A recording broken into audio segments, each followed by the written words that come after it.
These are the best players for the 2024 MW3 CDL season. I went on Breaking Point and used stats to figure out who the top 25 players were for this past year. But it is important to note, just because numbers don't lie, it doesn't mean they paint the whole picture. At the end of the video, I can give you a little insight into what I did with the stats, but let's jump right in with our honorable mentions. So our 5 honorable mentions, these being players 26 through 30, working our way from 30 down, we had Insight. Surprisingly, Insight, I mean, he was at number 30, so definitely interesting season for him, followed by Real, Fame, Illy, and Joe Deceives. All 5 of those players were just outside the top 25 players this season based on statistics. But let's kick it off with our number 25 player, and that is Johnny. Johnny came into this Legion team late into the season, but overall had a really good year and helped kind of turn them around after they dropped Purge and brought in ASIM. He was good in Hardpoint, he was good in Search and Destroy, he even had his thing in Control. And overall, Johnny was a great pickup for that team and found himself as the 25th best player based on the stats. Then coming in at number 24 from the Royal Ravens, we have TJ Halley. TJ honestly just had a pretty consistent season, which is really great to see from him because he's been a player who in recent years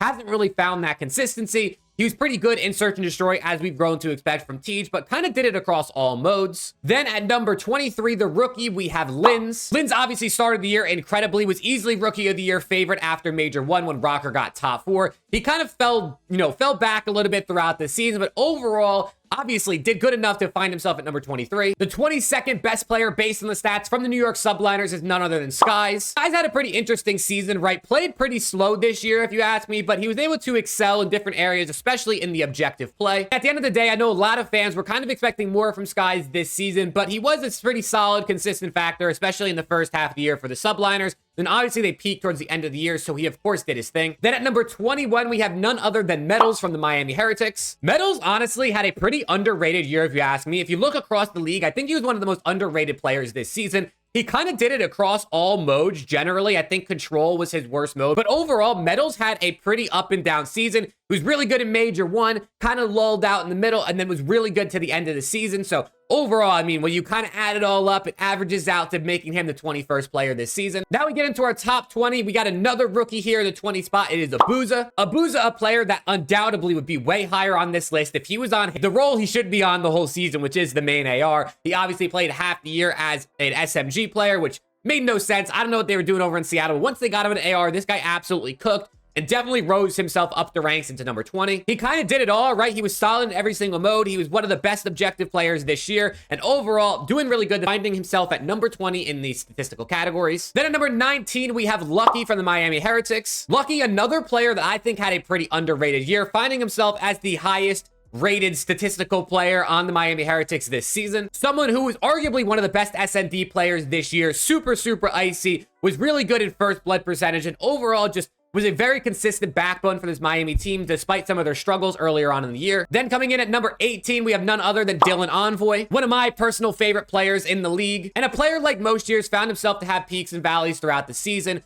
Of course, at the end of the year, being relatively decent in every single mode, especially in Control. But Envoy was also the dirty work player for Ultra. He did a lot of objective work alongside Insight. So overall, a pretty solid season for Envoy. And of course, they won Major 1. Then coming in at number 17, and listen, I don't want to get any hate, right? This is literally based off stats, and I'm going to explain it at the end of the video, but it is Dashy. I think if you watched OPTIC a lot this season, it's pretty undoubtable that statistically, Dashy wasn't really the one on the scoreboard doing a whole lot of work, right? This has nothing to do with eye test. I can't statistically make eye test the category, so this is strictly based off things you're going to find on the scoreboard that Breaking Point will have on their site. But overall, I mean, looking at the stats on my second monitor, Dashy really did his thing. One of the best in true engagement success, right? Winning a lot of his engagements. Was one of the best objective players, if not the best objective player this year. Was pretty good in Search and Destroy, was really good in Control. And overall, Dashy coming in at number 17. Who really cares? He got his ring. What does it matter what he ranks on this list? Then coming in at number 16, we got none other than the Bulldog Kismet. Kismet is a player that honestly had a pretty bad year by his standards, right? Other than the Major 4, which they did, of course, win.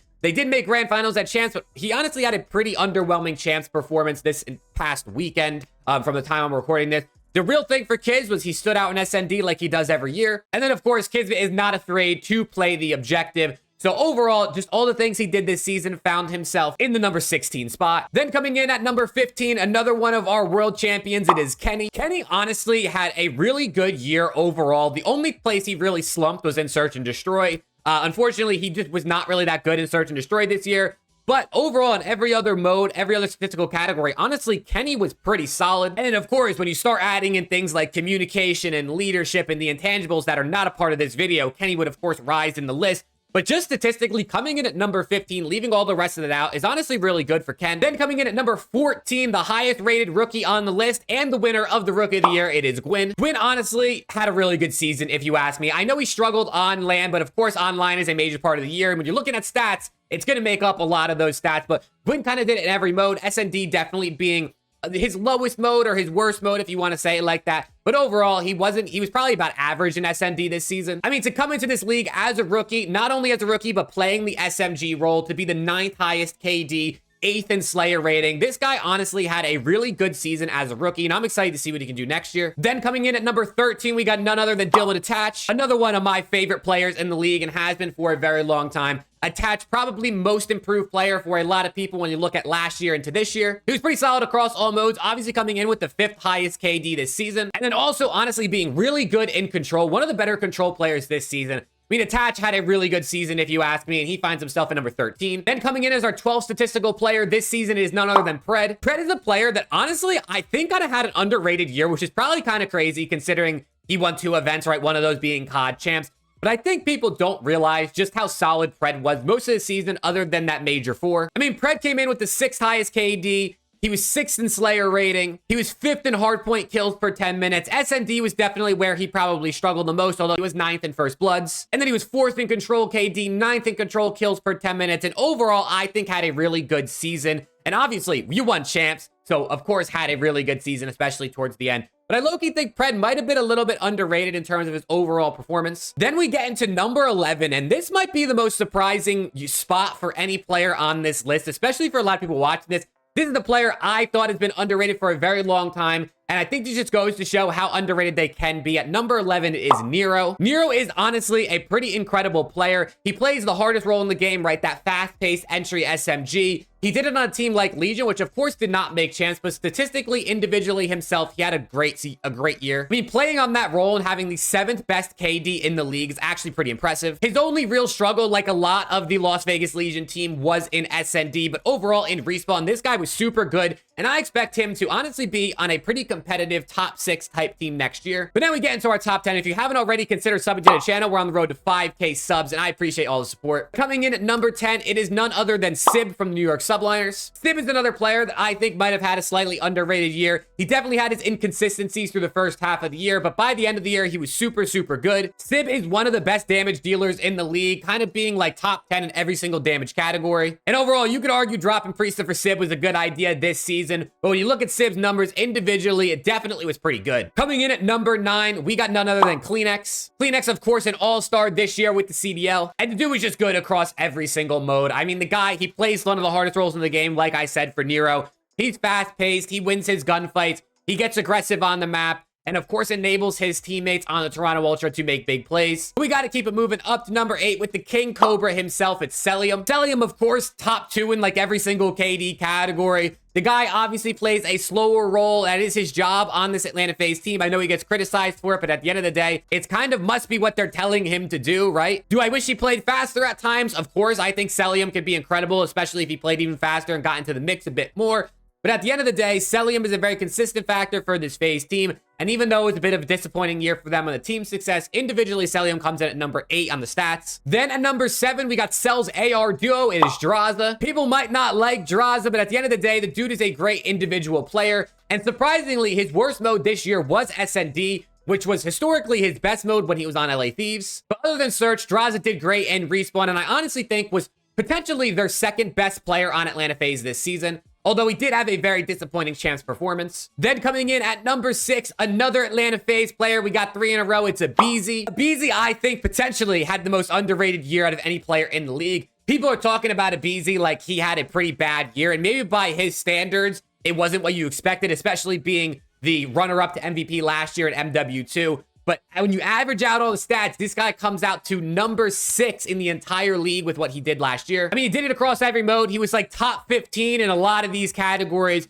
And, you know, at the end of the day, aBeZy plays the hardest role. He enables his teammates, especially Simp, to, you know, get the big numbers, get the big kills and the big maps. So major shout out to Abizi. If we were counting intangibles in this list, he might be even higher. But now we get into our top 5, and I gotta say, at this 5th spot, couldn't make me any happier as an LA Thieves fan myself. It is none other than Dan Ghosty. Of course, my MVP, full fan bias in that case. Obviously, I know he's not MVP, but Dan Ghosty coming in as the 5th statistical player this season. Ghosty was not bad in a single category on Breaking Point's website. He did it across single thing. The worst category, the lowest he ranked in a category was SND kills per round, where he was 34th, which is literally middle of the pack. So he was a better than the average player in every single stat pretty much this season, and especially doing it on an LA Thieves team that had their struggles this year and had their inconsistencies. It's pretty incredible what Dan Ghosty was able to do. I hope he stays on LA team next year, but I wouldn't be surprised if a big team comes along and tries to snatch him from us. But now to get into our top 4, and of course, we all know who the top 4 are. It's just what order do the stats have them in? And I'm honestly just going to give you all 4 of them in order because I think it's the most interesting. At number 4, we got none other than the champs MVP in Shotzi. Number 3, his opponent in the grand finals, it's Hydra. At number 2, the MVP vote for me personally, it was Scrap. And then at number 1, the winner of the MVP from Atlanta FaZe, it is Simp. Simp actually came away with this number 1 spot pretty convincingly, and I'll talk about that in about 30 seconds or so. But Scrap followed up by Hydra, followed up by Shotzi as your top 4. Those are the top 4 this season. I don't think that's arguable, right? I think every fan pretty much would have those guys as the top 4. But the way the stats work out, Simp 1, Scrap 2, Hydra 3, Shotzi 4. And those are your top 25 players this season based on stats alone. Like I said, the stats do not paint the whole picture, but it can give you a pretty good baseline if you're trying to do your own rankings. And if you want to see my personal list, we're going to be doing it on the Around the CDL podcast. So stay tuned for that episode to be dropping in the next couple weeks. But to show you how I did this, just for the people that are interested here at the end of the video, I literally went through every single category on Breaking Point's website, minus I think like first deaths was the only one I excluded. So you have pretty much every category: KDs, damage, kills, Slayer rating, plants, diffuses, all the objective play. I put them on this spreadsheet here, and I put what place they ranked among the 65 players that played this year. There were 65 players that played at least a map at some point this season. So as you can see, for Simp, who came in at number 1 spot, he was 3rd in KD, 1st in Breaking Point rating, 3rd in Slayer rating. You can see all his numbers here. And then at the end, I went through and I averaged out all of these categories here, which, as you can see, for Simp came out to 7.3. Actually, you can't see it because my camera's in the way. Which, as you can see, for Simp came out to 7.39 average, which was number 1. And then I obviously filtered the averages. And here you can see all the numbers for every single player. Pretty interesting to kind of see how this works out, right? Simp, a pretty large lead here from Scrap. And then you can see how close it was for some of these players, right? Ghosty and Abizi, 0.22 away from each other. It's very, very, very close for a lot of these players. But this is how the statistical categories worked out when it comes to ranking players this season. If you want to see more videos like this, or you have other ideas for content you want to see in the off season, definitely drop it down below. Sub to the channel if you do enjoy CDL content like this, and hopefully I'll see you all in the next video.